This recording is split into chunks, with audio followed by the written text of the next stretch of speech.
A Gaza-bound aid boat which was seized by the Israeli military was seen docked at Ashdod Port on Tuesday morning.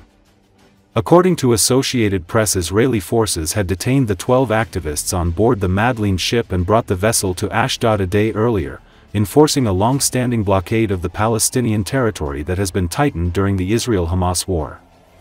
The dozen were expected to be held at a detention facility before being deported, according to a legal rights group representing them. The activists had set out to protest Israel's military campaign in Gaza, which is among the deadliest and most destructive since World War II, and its restrictions on the entry of humanitarian aid. Both have put the territory of around 2 million Palestinians at risk of famine.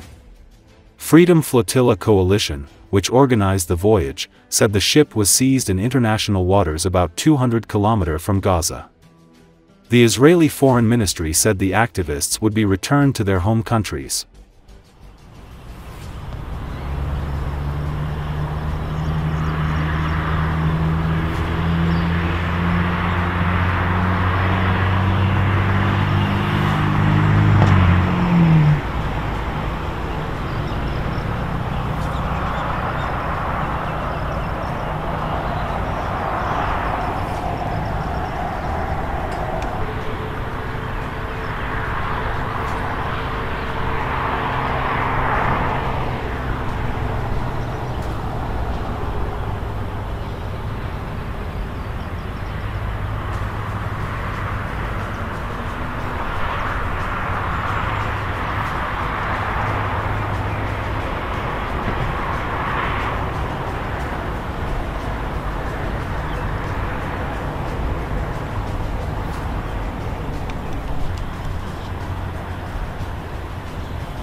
Ukraine shot down a Russian Su-35 for the first time using a Western F-16 fighter. This air battle in the Kursk direction was a historic victory for Kiev, writes Bild. It is noted that the air duel took place on June 7 over northeastern Ukraine. As part of the defense of the Sumy region, the Air Force of the Armed Forces of Ukraine used aircraft to bomb enemy positions inside the country and in the Russian Kursk region. In response, the Russians sent a modern Su-35 into battle. However, the pilot of the Russian fighter was ambushed. Together with the F-16, Ukraine launched a Swedish Saab 340 AEWNC, which detected the enemy aircraft 200 to 300 kilometers from the border and transmitted the coordinates of the F-16. According to the publication, a Ukrainian F-16 launched an AIM-120 missile that shot down a Su-35 near the city of Koronivo in the Kursk region. The Russian pilot managed to eject, and the Ukrainian fighters returned to base without losses. It's not just the F-16, the real game changer was the Swedish AWACS system, which recognizes Russian aircraft hundreds of kilometers away and directs F-16 missiles in real time. The Su-35 didn't even know it was under attack, wrote Canadian pilot and aviation expert Mark Brooks on his page on the X social network.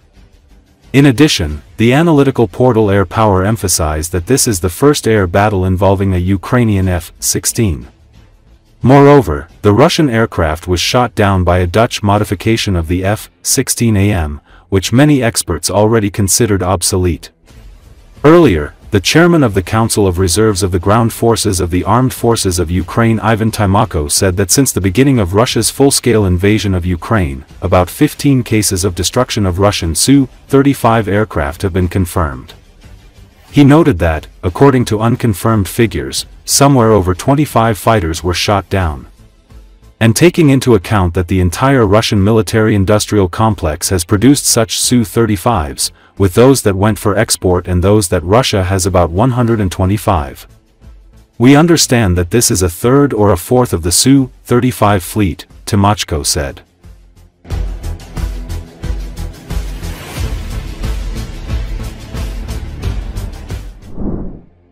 A 6.3 magnitude earthquake struck central Colombia early Sunday, authorities said. No casualties were immediately reported. According to Associated Press, the quake hit 17 kilometers northeast of Paradebano, a city about 116 miles southeast of the capital, Bogotá. The U.S. Geological Service reported the quake hit at 8:08 a.m. at a depth of 10 kilometers. The Colombian Geological Service reported additional tremors with magnitudes ranging from 4 to 4.6 occurred in the same area minutes later. The National Unit for Disaster Risk Management said on X that it was assessing the situation in several municipalities. Images posted on social media showed people in Bogotá who felt the tremor. Some left their workplaces to seek safety. Footage from rural areas indicated there was no damage. Colombia lies in the Pacific Ring of Fire, a region known for frequent seismic and volcanic activity.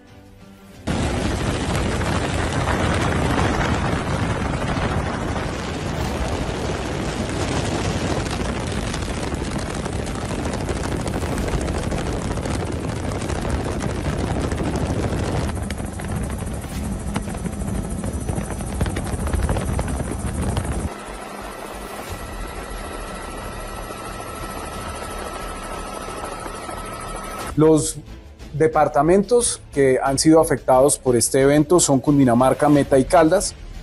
El reporte preliminar número 2 nos da, pues, en Cundinamarca, en Paratebueno, una afectación en la vía nacional. Este fue el epicentro y es el lugar donde se presentan en este momento mayores reportes de afectaciones.